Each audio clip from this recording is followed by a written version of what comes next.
Hello,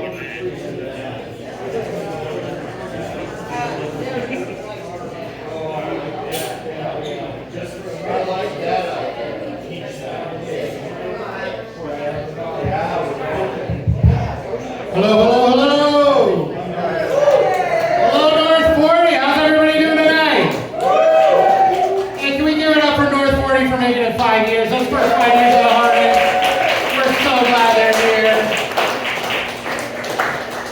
Welcome to kindergarten, North 40. I hope you make it to high school. I'll see you all back here for the 10-year anniversary, right? Yeah. Thank you, Chrissy and Widespread Hayes, for having me be a part of this. I am insufferable. I am an inspiring local comic, so I'm going to get up here and try to make you laugh. So, hope you guys are in a good mood, and if you're not, I hope you can help out with that. Yeah. How's everybody doing tonight? Good. That's good. It's kind of hard to be in a bad mood when you're in a brewery, isn't it? I mean, I love beer. I don't know if you can tell. When you graduate from a six-pack to a pony keg, you know you're invested.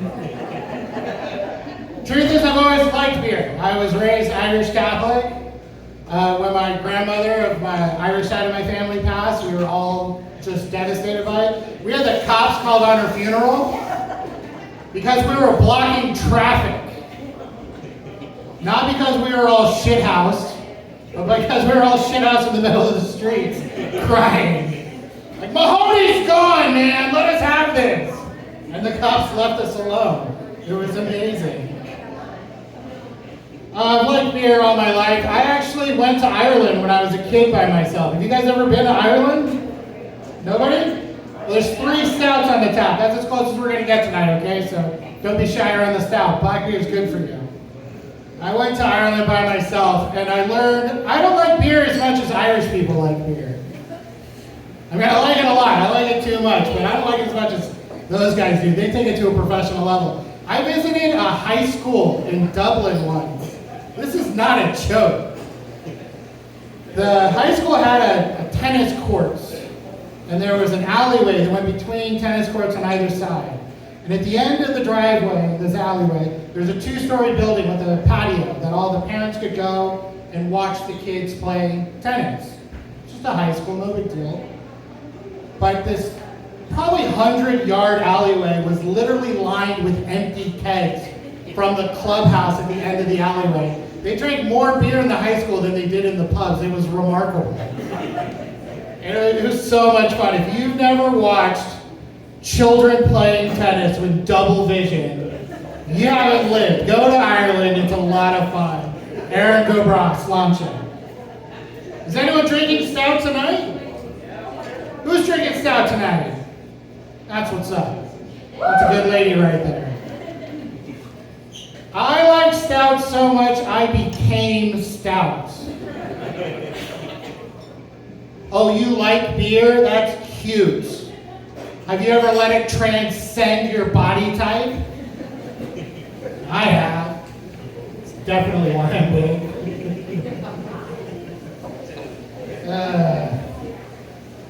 You know, I was writing material for this bit, and I noticed the word 40, and North 40 doesn't have a U in it. Now, I know I don't look like an academic, but I know the word 4 should have a U in it. And I know we've all been accustomed to the crazy backhanded rules that are the English language, but just dropping the U in 40 for no sensible reason, that's a new low, right? The moral of the story is there might not be a U in the word 40, but you can put a 40 in you anytime you want. America. Right? How are you How doing? drunk do you have to be to misspell 40? I remember loving the way they depicted drinking in cartoons. Do you guys remember this back in the day? They probably don't do it anymore because they know better now. But when they were raising people my age, they didn't care better. You remember how they would drink? It'd be like out of a bottle with like 3 X's on it for no reason. What does 3 X's mean to you now?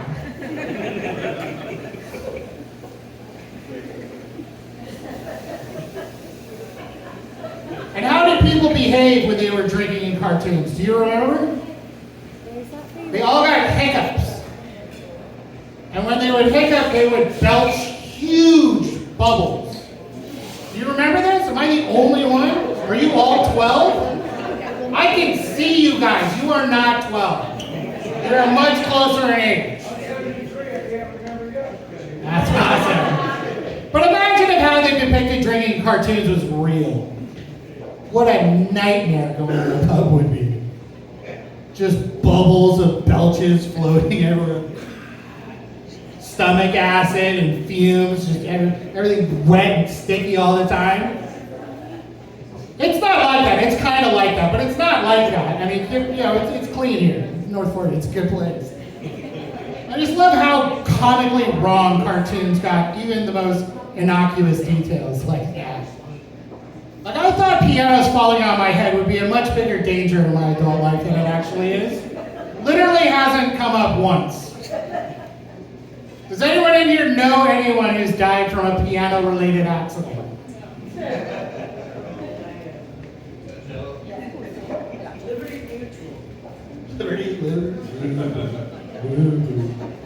My 8-year-old just discovered jingles and she thinks that's her favorite music.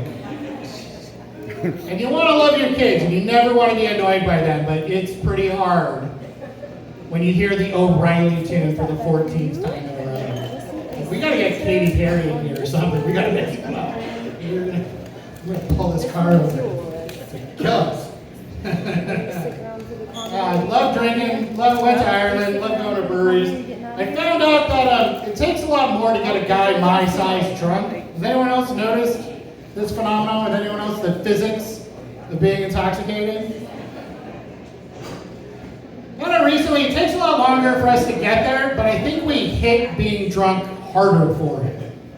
Like once the big guy turns drunk, he's like the drunk of 4 men, you know? And I am speaking from experience. I can verify this scientifically, I promise.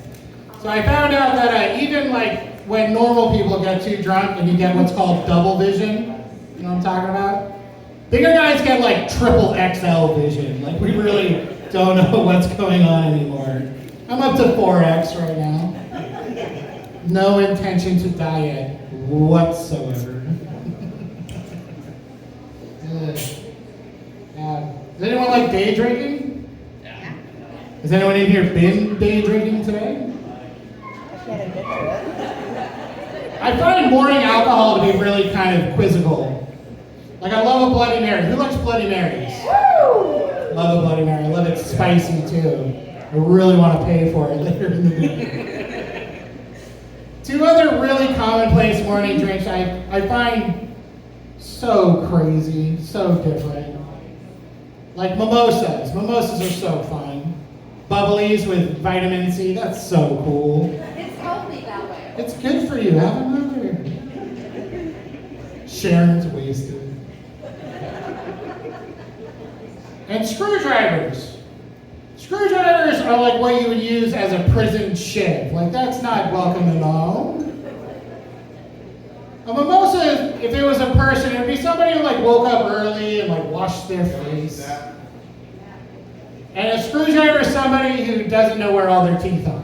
You know, they just, and we accept them both at the dinner table. And that's fucking wild, guys. I can't reconcile that at all. I need a more middle of the road morning drink. This coffee stout's pretty good. Has anybody had that? Yeah. It's like the vodka Red Bull of Irish people. It's pretty good. A lot of people are making their own vodkas nowadays. You guys notice these celebrity vodkas and tequilas, and there's some comedians who even have a bourbon called Bodega Cat. That's pretty cool. I think Conor McGregor has one. Who else has their own vodka? Shout it out. Tito's? Who owns Tito's? A guy named Tito. Duh. I'm not impressed with any of these new alcohols whatsoever. I will be impressed when ibuprofen makes a vodka, though. I will buy stock. Dad's got a headache. Leave me alone.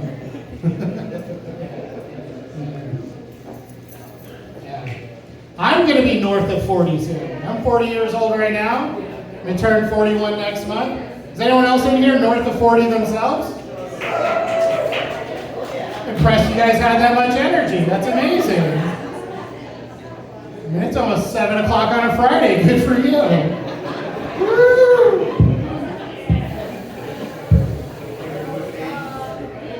The vigor of that yell was like, just kill me now.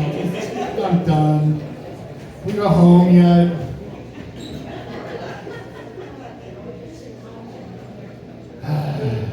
I'm almost worried, which means I recently blew off my second high school reunion. Has anyone in here been to their high school reunion? A couple of dorks and a bunch of cool people? Cool. I can't see myself going to a high school reunion because I'm fiscally responsible. I smoked a fortune worth of marijuana when I was in high school. Just so I didn't have to know I was there. And I'm going to betray that investment and go get reminded of why I was in the car with the windows up that much? And they're like, oh, you have to buy a ticket. I'm like, get the fuck out of here. How much weed I can buy for that ticket? I smoked so much weed, I forgot this story I'm about to tell you until about a week ago. Somebody was like, do you remember what you did? I was like, I can't believe I did that. I was like, I totally did that. The day I was born, my loving, misguided mother nicknamed me Bud. My full name is Nathaniel Shields Green. So when you nickname Nathaniel Shields Green, you end up with Bud fucking Green. And you expect teachers to take that kid seriously? I mean, I went looking like Pugsley Adams every day anyway. Maybe Bobby Hill on a good day, but like no hope for Bud Green. Nathaniel Green? Nathaniel Green, he's a senator, and he cheats on his taxes. Bud Green is the name of a cartoon and the segues between Cheech and Chong movies on late night TV. So I grew up Bud Green, and this happened. So Bud Green goes to high school. I become the TA for a teacher who's in charge of theater arts and film studies. Cool class, cool classroom. They had a projector, stadium seating, there was a closet full of movies and costumes, there were lights and fog machines and all sorts of cool stuff. I was the TA for this teacher on the teacher's off period. Every teacher had one period off a day, and his lined up with the lunch period. So for an hour and a half of the day, this teacher would leave campus and me completely unsupervised in a theater. Bud Green. Genetically predisposed for bad decision making. So one of the many days, the burnouts would meet with me in the theater. We would smoke a bunch of weed on campus and then go about our lives. And it was a lot of fun, but one day in particular, we got an apple. You know what you do with an apple. We weren't eating it. Packed a little bowl, some sticky icky. It smelled awesome, I still remember it. We packed a tiny bowl. We smoked half of it and immediately panicked knocking on the door. Kids left their class to warn us, everyone knows what you're doing. Panic. I've been doing this for weeks, getting away with it. I can't believe we're getting caught now. We barely started. So my buddy grabs the apple with half a bowl of green weed in it still and runs out the door. There's multiple exits, thank God. I grab the fog machine. Write your name on it. I fill the room with fog. Which it's artificial. If you've ever smelled it, it's just after Halloween. You probably remember the smell of fake fog. It's kind of chemically, but it's really faint. It's not that strong. And then I leave. And we had to hide in the bathroom for about 20 minutes before the lunch bell rang. And the on-campus cop found us because he's good. 2 red-eyed kids stuck on campus. He's gonna fucking find us. He finds us, come with me. I've already given my buddy the apple. He eats the whole apple. The core, the seeds, smoked weed, not smoked weed, like a horse. Puts it back. I still love him to this day. I owe him. I owe him huge. This time, I'm being dragged by my ear back to the classroom by the on-campus cop. And the whole school is following. Like, Bud Green finally is gonna get his. That obnoxious asshole who wants to grow up to be a comedian is finally gonna get caught. And it's like the mob that wants to kill Frankenstein. We get all the way up to the class, and everyone's behind us. And there's a pregnant pause before the cop opens the door. Before a wall of smoke billows out of the classroom. And the entire student body behind me does that noise you made in class when someone got in trouble. You guys remember the noise? Can anyone do it? Oh! And the cop turns around and is like, get out of here, nothing to see, get out of here. And I'm like, oh. We walk in the classroom, he's looking around, can't find any paraphernalia because my buddy ate it, remember? That's why you smoke out of an apple, people. Edible evidence. We walk through the classroom, he can't find anything, he says, what's with this? And I walk over and I hold up the fog machine and turn it on. He's like, all right, turn it off. I'm like, what are you doing that for? And I turned on the laser disc of Star Wars. Picked up a flashlight, did the shh. I was like, all right, turn that off, air it out, get out of here. And then I just left.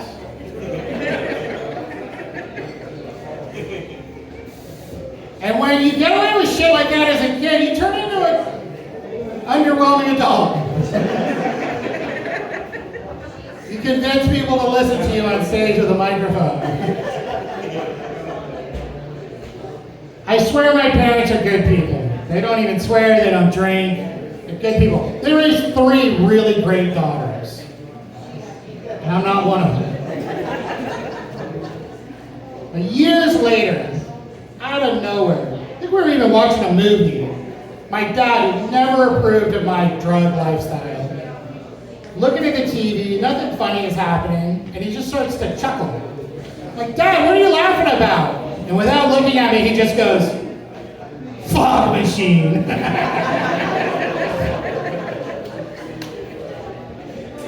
So thanks for listening to that story. I fucking love that story. Dad would hate that story. That's how good of a dad he is. I am a father. I have an 8-year-old. Does anyone in here have kids? Bunch of people really good at pulling out. Good for you. Excellent timing in the joint tonight. Well, for people who have kids, I'm going to talk about them now, so just pretend to relate, okay? I'm a newly single dad, and we're figuring stuff out. We're not good at it yet. The other morning, I was late for the second morning in a row getting my daughter to school.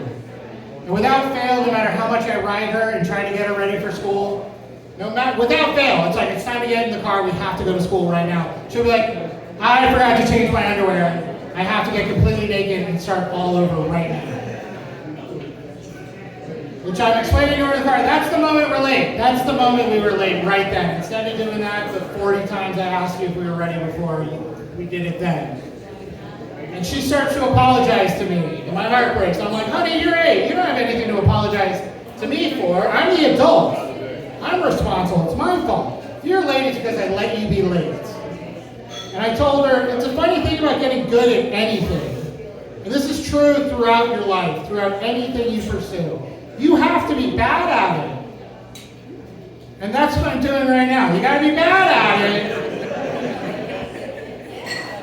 It's like, it seems paradoxical, and I know some of you are eating, and I'm sorry right now, but the best way to get better and not shitting your pants is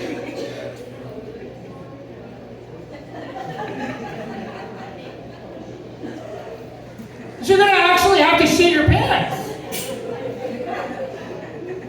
I'm explaining this to this beautiful, wonderful, big-hearted little girl, and she looks up to me, and I said, "What are we doing right now, baby?" She said, "Shitting our pants." I said, "That's right, honey. Don't talk like that at school. I love you." Mwah.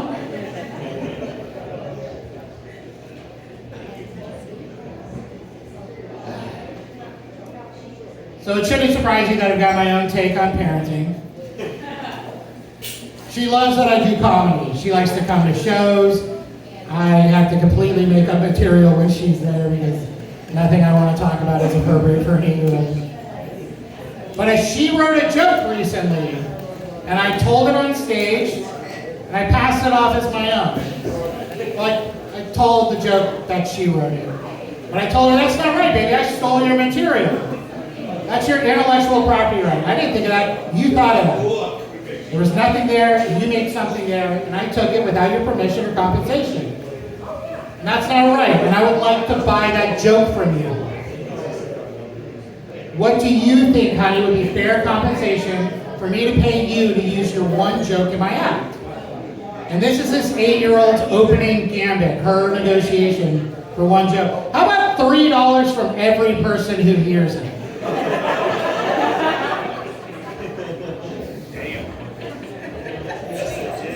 I mean, we are a capitalist country. I have to respect that. She's no dummy. But then I explain to her, I might do a room of 50 people. If I tell that one joke in front of 50 people, I owe you $150? She's like, "Yeah, that sounds right." And honey, that's not agreeable. It's not equitable. I was thinking more like a one-time $20 payment. And I would retain the rights to use it when I want, and you would reserve the right that it is your property, and you can say whatever you want. Everyone tells me that my daughter has a really short-term memory.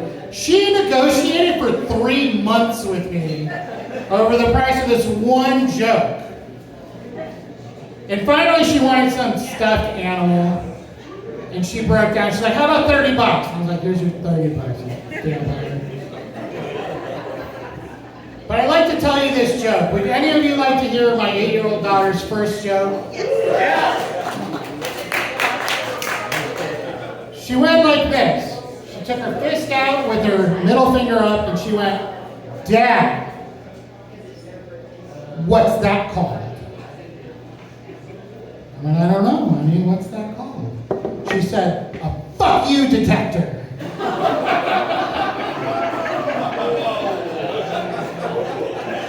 Now I'll pay any of you $50 if you can find an 8-year-old who can write a better joke than that.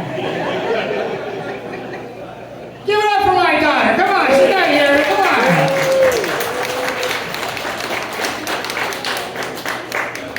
Parenting is really cool. I got one more joke and then we're going to get to the raffle. Is that okay?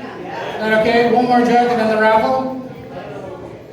So it's also on the subject of fatherhood. When men have a partner who's expecting, they might be taught that they're going to experience sympathy effects. Sometimes pain, sometimes weight gain, hormonal changes, behavioral changes happen. They call them sympathy pains. And you don't know if you're going to get it until you're in the middle of it. And how I found out how I was going to change was a big surprise to me. I didn't see it coming. But like 7 months into the pregnancy, I had this really crazy hankering, like a deep hunger for an abortion.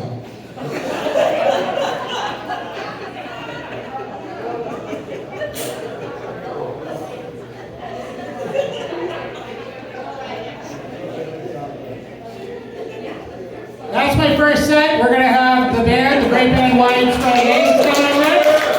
We're going to do a raffle real quick. Is everybody having a good time? Did I ruin anyone's dinner yet? We'll have another try after this set. Hey, buddy. We're just waiting on the raffle and we'll announce the winners. Oh, I guess I have a number. I think I need it. Am I drawing? Here you go. He's got his phone. He's recording himself right now.